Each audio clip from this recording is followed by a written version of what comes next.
There was music playing as I grew up in Britain.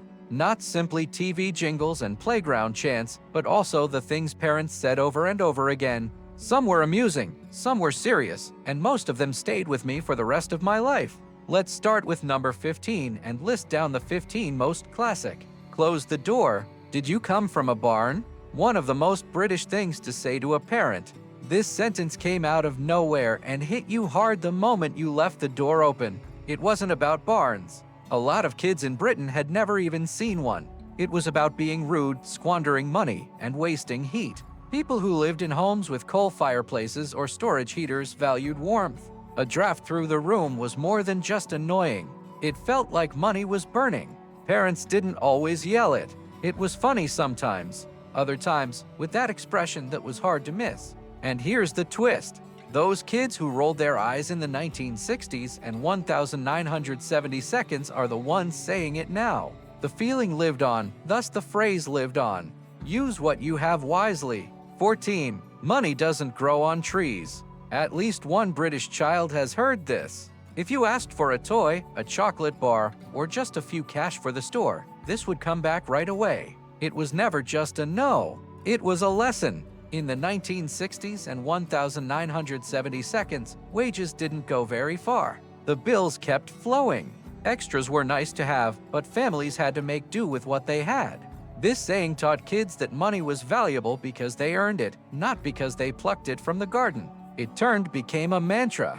Many of us still hear that in our thoughts every time we look at a bill or a receipt, even though it's been decades. A simple saying that changed how people of all ages felt about saving, working, and spending. Number 13, eat your crusts. They will make your hair curl. A harmless little story with a big point. Don't throw away food. Bread costs money, and in a frugal home, nothing went to waste. Parents promised curls and magic as they wrapped crusts. Did the youngsters believe it? Not everyone, but a lot of us looked in the mirror the next morning just to be safe.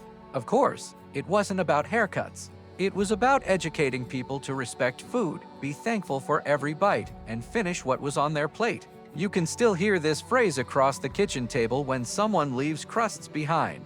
Number 12, if you keep making that face, the wind will change and it'll stay like that. The usual mix of rigor and fun. If you made too many funny expressions, the risk became real. Was it real? Most likely not, but you couldn't be sure as a kid. That little bit of doubt was all it took to make you halt right away. Parents didn't require extensive talks or penalties. A single line worked. It was well behaved. It worked great when it was disguised as a joke.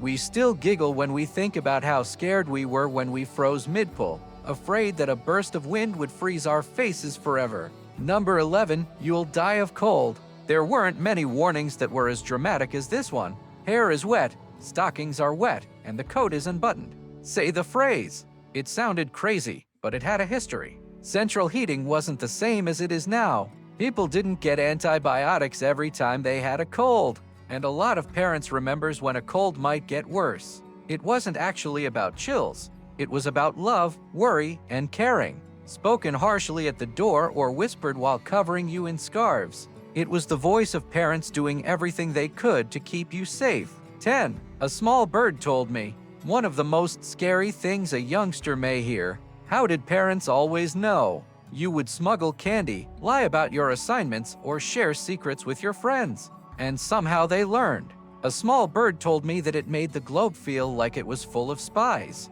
Was it the neighbor, the teacher, or just a parent who saw the shame on your face? You never knew, and that was the point. It made people feel both curious and responsible. Kids grew up thinking they could never get away with much because they thought mom or dad always knew. Number 9, don't cry over spilled milk.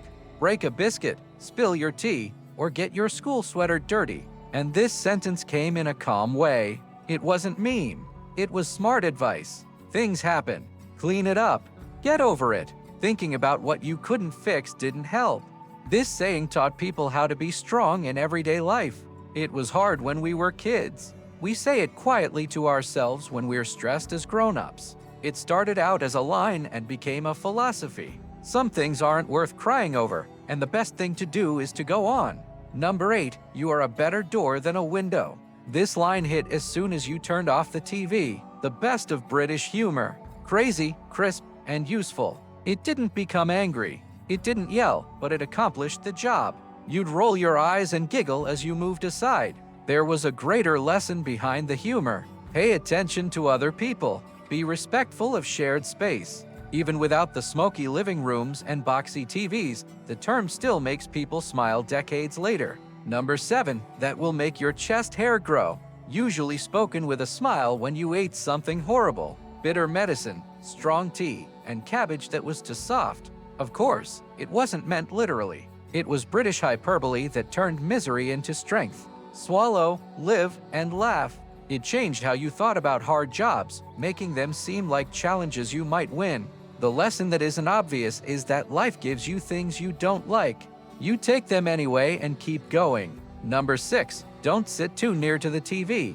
It will make your eyes square. A sentence that people yelled from kitchens all throughout Britain. Was there any science behind it? Not really, but it made kids move back, which kept the TV safe from sticky fingers and gave parents an unobstructed view. It has nothing to do with sight. It was about setting limits, finding balance, and having quiet in the living room. People still make fun of square eyes when a child spends hours in front of a screen. 5. Would you leap off a cliff if everyone else did? The best way to deal with peer pressure.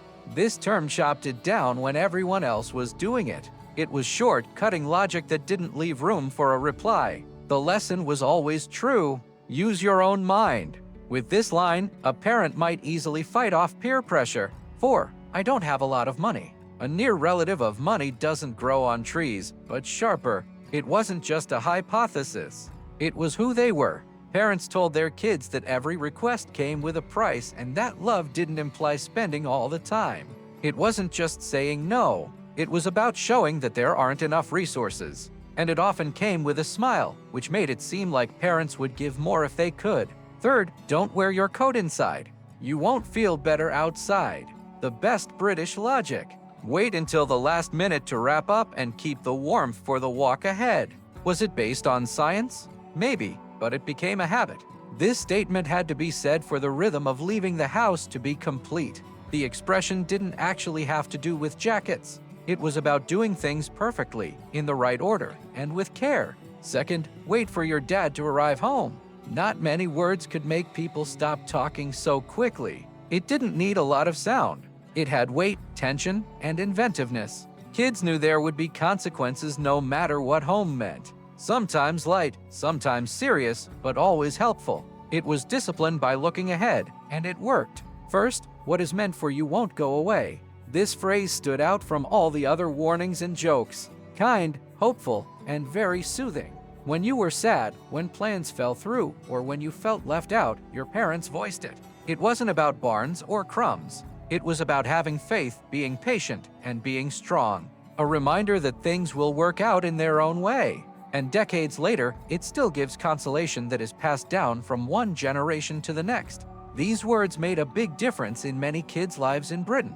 Some made us giggle, some had us roll our eyes, and some will stick with us forever. Which one did you hear the most, and which ones do you still say? Please leave a comment with your favorite, and don't forget to subscribe to get more old British sayings and the tales behind them.